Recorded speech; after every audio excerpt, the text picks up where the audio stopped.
sound like you're from London. London? You sound like you're from London? What I don't understand is, how the hell can you have wings on a tampon? That doesn't even make sense. It picks up the bit the tampon misses. What the fuck is that?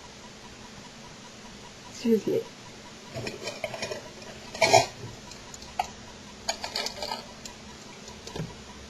How the hell would you put a wing on that? It's supposed to look like this.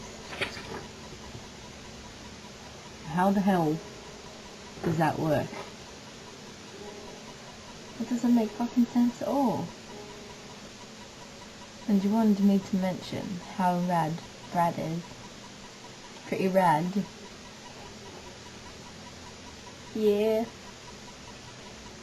What the flipping hell is about how they're going to change that kids have to pay when they catch the bus to school.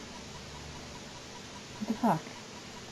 I get the freaking bus every day. I show this freaking card thing and I get on.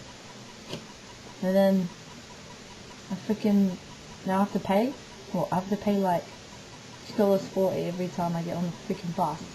Every day. You know how much money I waste on a freaking bus if that happens? That's a freaking waste of money. I'm fucking doing that. I keep having these weird freaking dreams. I keep having this dream that I met Enter Shikari, and then they give me their number, but I lost their number, and I have to try and get it off my sister or something. And then she gives me this piece of paper, and then it says Enter Shikari on it, but it's like moving on a piece of paper. It doesn't make sense. My sister said in my dream that it's got to do with GPS. I don't know what it means, but it's some retarded dream about Enter Shikari. But yeah.